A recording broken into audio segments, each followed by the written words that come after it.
कि जहां पर बाबा मिलने का दावा किया जा रहा है। ये तस्वीर आप देख रहे हैं ज्ञानवापी मस्जिद के भीतर की तस्वीर देखिए और अंदाजा लगाइए कैसा स्ट्रक्चर है।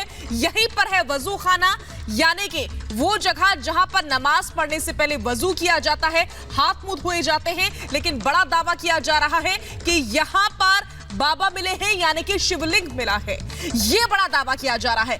12 फुट 8 इंच का शिवलिंग यहीं पर मिला है सर्वे की टीम को। और यह बात खुद सोहनलाल आर्य की ओर से कही गई, हिंदू पक्ष की ओर से कही गई और कोर्ट में भी यही बात जाएगी। इधर कोर्ट की ओर से भी आदेश दिए गए हैं कि शिवलिंग को संरक्षित रख लिया जाए। तस्वीरें रिपब्लिक भारत सबसे पहले आपको दिखा रहा है, एक्सक्लूसिव विजुअल। सुजाता आप अपने दर्शकों को दिखा रहे हैं वजू खाने के। बिल्कुल, ये तस्वीरें देखिए, ये जो पानी से भरा हुआ आपको तालाब नजर आ रहा है, दरअसल इसे खाली कराया गया। यहीं पर वजू किया जाता था, इसके पानी को निकाला गया और उसके बाद अब ये दावा किया गया है कि जो टीम अंदर पहुंची थी सर्वे के लिए, उसे वहां पर शिवलिंग मिला है। और यही दावा किया जा रहा था, ये स्वयंभू विश्वेश्वर नाथ का दावा किया जाता है, यानी ये शिवलिंग यहाँ खुद मिला था। यहाँ मंदिर के तरफ यहाँ स्थापित नहीं किया गया था, बल्कि वो वहीं पर पहले से विराजमान थे और इसके मिलने के बाद यहाँ पर मंदिर का निर्माण कराया गया था सदियों पहले। और बाद में जब दावा है कि आक्रांता आए तो यहाँ मंदिर को तोड़ा गया और फिर मस्जिद का निर्माण कराया गया। और इस तालाब के पानी को जब निकाला गया तो यहीं से शिवलिंग मिला है और इस बात का दावा किया गया है। सर्वे टीम ने इस शिवलिंग को देखा है। कोर्ट में कल पूरा सर्वे रिपोर्ट सौंपी जाएगी, उसके बाद कोर्ट बताएगा, कोर्ट की तरफ से पता चलेगा कि उसमें क्या क्या मिला है। लेकिन पहली बार ये दावा सामने आया है कि इस तालाब के नीचे शिवलिंग मिला है। और अब कोर्ट के आदेश के बाद फिलहाल इस जगह को पूरी तरह से सील कर दिया गया है। बेशक इस जगह को सील कर दिया गया क्योंकि कोर्ट की ओर से, वाराणसी सिविल कोर्ट की ओर से यह आदेश दिए गए कि तत्काल प्रभाव से इस जगह को सील कर दिया जाए, शिवलिंग को संरक्षित कर दिया जाए। और रिपब्लिक भारत आपको सबसे पहली तस्वीर दिखा रहा है, उस वजू खाने की यह तस्वीर है जहां पर शिवलिंग को देखा गया है। यह तस्वीर आप देखिए, यहां पर एक तरफ आपको वजू खाना नजर आएगा जहां पर पानी भरा हुआ है, दूसरी तरफ आपको टोपी और कुर्ता पहने हुए बहुत सारे लोग नजर आ रहे होंगे। जाहिर सी बात है ये मस्जिद के अंदर आए होंगे। और बिल्कुल वजू खाने के नजदीक आपको कुछ और लोग नजर आ रहे हैं। ये सर्वे की टीम है, पुलिस के जवान भी साथ में हैं। एक्सक्लूसिव विजुअल हम आपको दिखा रहे हैं। ये तस्वीर ज्ञानवापी मस्जिद के अंदर की है। वजू खाना जहां पर वजू किया जाता है, यानी कि हाथ मुंह धोए जाते हैं नमाज पढ़ने से पहले। लेकिन इसी वजू खाने से बड़ी जानकारी यह है कि इसी वजू खाने के भीतर शिवलिंग मिला है। 12 फुट 8 इंच का शिवलिंग मिला है। यह बहुत बड़ा दावा हिंदू पक्ष की ओर से किया गया है। सोहनलाल आर्य जो कि याचिका करता है, उनकी ओर से किया गया है। अब आने वाले समय में यह रिपोर्ट कोर्ट में भी पेश होगी, देखना यह होगा कि कोर्ट क्या कहता है। लेकिन आज की अगर हम बात करें तो आज वाराणसी सिविल कोर्ट की ओर से यह आदेश दिए गए। जब यह खबर मिली कि शिवलिंग मिला है वजू खाने के भीतर, तो उनकी ओर से यह आदेश दिए गए कि तत्काल प्रभाव से संरक्षित किया जाए शिवलिंग को।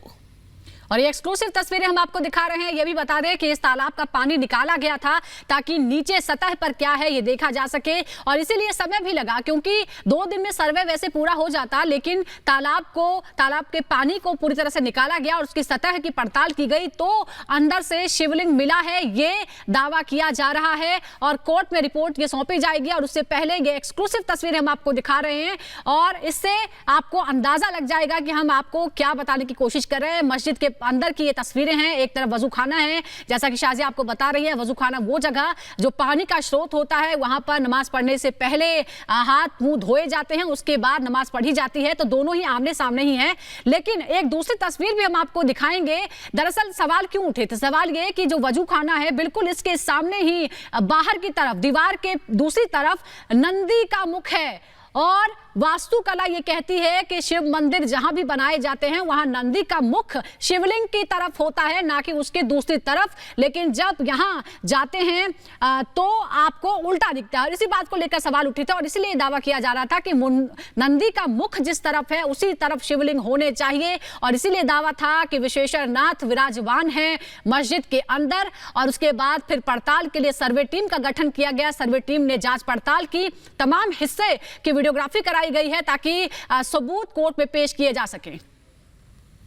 तो सबूत कोर्ट में पेश किए जाएंगे। आने वाले दिन और भी ज्यादा महत्वपूर्ण रहेंगे क्योंकि अब सर्वे का काम लगभग पूरा हो चुका है। 40% पहले दिन सर्वे हुआ, दूसरे दिन 40% और यानी कि 80% सर्वे पूरा हुआ और उसके बाद से 20% सर्वे का काम आज पूरा हुआ। और आज ही वजू खाने में आपने देखा किस तरीके से शिवलिंग होने का बड़ा दावा किया जा रहा है हिंदू पक्ष की ओर से। इस बीच हिंदू पक्ष के वकील मदन मोहन ने बताया है कि ज्ञानवापी के तालाब में शिवलिंग मिला है और क्या क्या बातें बता रहे हैं मदन मोहन, सुनवाते हैं आपको।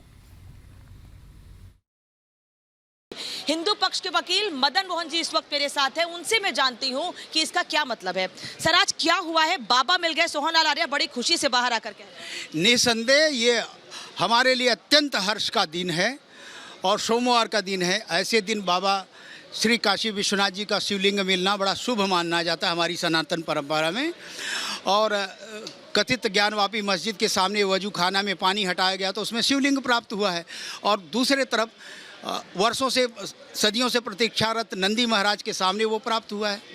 इसमें बहुत कुछ बातें अपने आप आ रही हैं। इस संदर्भ में उस शिवलिंग को संरक्षित करने के लिए, उस इलाके, उस जगह को सील करने के लिए माननीय न्यायालय के समक्ष आज हमने याचना की। माननीय न्यायालय ने आदेशित उत्तर प्रदेश सरकार से संबंधित जो लोग अधिकारी इससे संबद्ध हैं, जिला अधिकारी वाराणसी, पुलिस कमिश्नरेट वाराणसी और सीआरपीएफ के कमांडेंट को इस पर आदेशित किए हैं कि उसको संरक्षित किया जाए। कल जो रिपोर्ट सबमिट करने की बात की जा रही है, क्या उस शिवलिंग को ध्यान में रखकर उसके हिसाब से रिपोर्ट सबमिट की जाएगी, रिपोर्ट कोर्ट में दी जाएगी? कल सारे बिंदुओं को इकट्ठा किया जा रहा है और विस्तारित रूप से हमारे मित्रगण सारे विषय को माननीय एडवोकेट आख्या को, कमीशन की रिपोर्ट को कल माननीय न्यायालय के समक्ष प्रस्तुत करेंगे। कल की तिथि है कि उस दिन तक हमें सबमिट कर देना है, तो ये कल कार्रवाई होगी। अगर कल सबमिट नहीं कर पाए तो आगे क्या?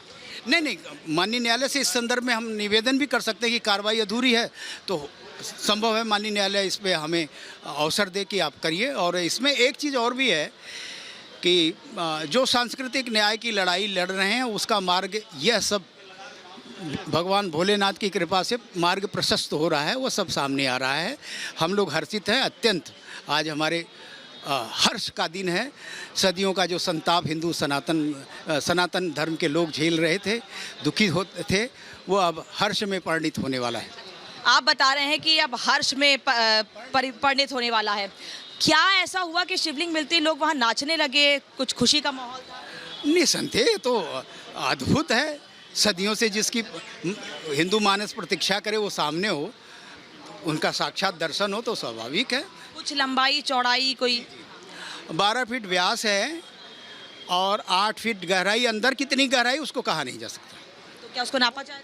नहीं, वो आर्कियोलॉजिकल सर्वे के लिए आख्या माननीय न्यायालय के समक्ष हम लोग आपस में माननीय हरिशंकर जैन जी से निवेदन करके, हमारे जो सुप्रीम कोर्ट के वकील हैं, वो बैठेंगे, फिर माननीय न्यायालय के समक्ष क्या ये आर्कियोलॉजिकल सर्वे कराने का प्रार्थना पत्र डाला जाए। उससे अवश्य ही हमें कुछ अनुकूलता प्राप्त होगी और जांच पड़ताल होगी तो और भी बातें स्पष्ट होंगी। जिस टीम ने अभी सर्वे किया है 3 दिनों का, अब उसके अलावा वो टीम दोबारा से सर्वे कर सकती है या फिर सीधे एएसआई का सर्वे? नहीं, अगर हमारी टीम संतुष्ट हो जाती है, अभी हुई नहीं है, अभी नहीं, और परिपूर्ण हो जाता है या सर्वे का कार्य, तो उसके बाद तो हम करते हैं। शिवलिंग मिला, आप लोग वहाँ पर थे, किस तरह का माहौल था? क्योंकि दोनों पक्ष के लोग थे, कहीं से कोई आपत्ति, कोई विरोध तो नहीं हुआ? नहीं, शासन प्रशासन का सहयोग रहा। हमारे विपक्षी अधिवक्तागण भी बड़ा सहयोग किए हैं और उनका भी था कि ये कार्य संपादित हो जाए, चूँकि वो भी तो अधिवक्ता हैं और न्यायालय के समक्ष वो चाहे कि हम इस कार्य को जल्दी से जल्दी सबमिट करके इसका पूर्ण कराएं और अच्छा होगा कि ये विवाद रहित हो, मामला हो और शांति से निपट जाए। आज जब आप लोग कोर्ट से बाहर निकले, विष्णु जैन, आप सभी लोग जब बाहर निकले, सीधे कोर्ट आए आप लोग, यहाँ पर आके क्या किया गया, क्या कहा गया?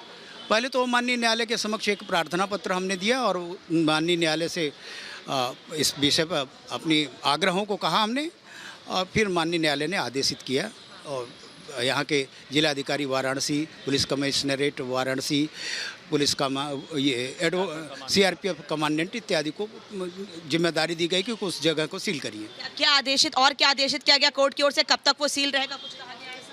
नहीं, सील करने की अभी तो वो सीमा कितनी अवधि तक रहेगा ये तो अलग विषय है, परंतु उसको सील करके संरक्षित कर दिया जाए। अन्यथा जो, क्योंकि मस्जिद में विपक्षी जाते हैं तो उस वहाँ पे कुछ भी तोड़ फोड़ कर सकते हैं, नष्ट कर सकते हैं। मस्जिद में अब कोई जा नहीं सकता।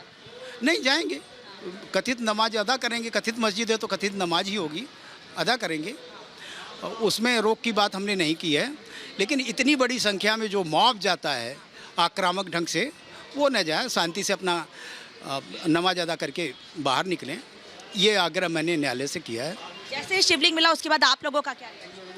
ये हमारे लिए जो ही सूचना मिली, यहाँ पे हमारे साथी विष्णु शंकर जी आए और मैं यहाँ तो सवेरे से ही प्रतीक्षा रखता, क्योंकि मुझे संकेत दे दिया गया था कि आप यहाँ मोर्चा बनाए रखिए मदन मोहन जी, तो मैं यहाँ मोर्चे पे डटा रहा और इस कार्रवाई को अंजाम पे पहुँचाया। कल अगर सबमिट रिपोर्ट कर दी जाती है, कोई टाइमिंग है रिपोर्ट सबमिट करने की? कौन कौन अंदर रहेगा, कुछ तय किया गया है? कल की तिथि है, कल की तिथि जो कार्य अवधि होती है माननीय न्यायालय को, उसके अवधि में हमें सबमिट करना है। अच्छा, अभी ये जानकारी मिल रही है कि वहाँ सुरक्षा और बढ़ा दी गई है, सीआरपीएफ पुलिस की तैनाती और कर दी गई है। हाँ, चूँकि बड़ा संवेदनशील विषय है, इसलिए सुरक्षा का व्यापक इंतजाम किया गया है। कल कोई टाइमिंग है कोर्ट की किस संदर्भ में? रिपोर्ट सबमिट करने को लेकर? मैं कार्य अवधि शब्द बोला हूँ तो भाई 10 से 5, 10 से 6 का जो वक्त है। जी, 5 बजे तक है। आप मौजूद रहेंगे? माननीय न्यायालय के समक्ष तो वो उपस्थित रहेंगे। रिपोर्ट तो कमिश्नर प्रस्तुत करेंगे ना? विपक्षी भी रहेंगे, हम भी रहेंगे, ये गरिमामय ढंग से इसको प्रस्तुत किया जाएगा। एक बड़ा कार्य हुआ है। 6 तारीख को जब सर्वे हुआ था, 7 अशांति से हुआ, 7 तारीख को थोड़ा विरोध सामने आया था। 7 तारीख के बाद दोबारा तारीख तय की गई, 3 दिन का सर्वे रहा, उसमें कोई आपत्ति नहीं रही? किस संदर्भ में? 7 तारीख को आपत्ति आई थी, उसके बाद नहीं, 7 को फिर 9 को बहस हुई। 9 के बहस के बाद स्पष्ट हो गया, माननीय न्यायालय ने स्पष्ट निर्देश 12 पन्ने का दिया है, 10 पन्ने का दिया, और जिससे विपक्षी को हर तरह से उनके कथित उड़ान थी उसको रोका है। साइज एक बार फिर से बताएंगे आप, नीचे से कितना गहरा, कितना 4 फीट ऊंचा है, 12 फीट व्यास है, और अंदर कितना गहराई में है अभी कहा नहीं जा सकता। समय लगेगा अभी ज़्यादा? जी, अगर उसका पुरातात्विक परीक्षण होता है तो सब कुछ मालूम। कल आप कितने बजे तक कोर्ट आएंगे, कुछ बताएंगे आप? मैं तो प्रातः 10 बजे आऊँगा, मोर्चा संभाल लूँगा। शिवलिंग मिलने के बाद आप सभी लोग वहाँ पर मौजूद थे? शिवलिंग मिला तो? नहीं, हमारे वहाँ पे जो भी अधिवक्ता गण गए हैं, जो पुलिस कमिश्नर एडवोकेट कमीशन की कार्रवाई में, वो सब वहाँ पे। अच्छा, आखिरी सवाल, कल तय माना जाए कि रिपोर्ट सबमिट कर दी जाएगी या नहीं, या समय लेंगे आप? पक्का सुनिश्चित है भाई, कल समय नहीं लेंगे कमिश्नर? अब कल की कार्रवाई के बाद निर्भर करता है, उसके बाद आज हम लोग विमर्श करेंगे आपस में बैठ कर।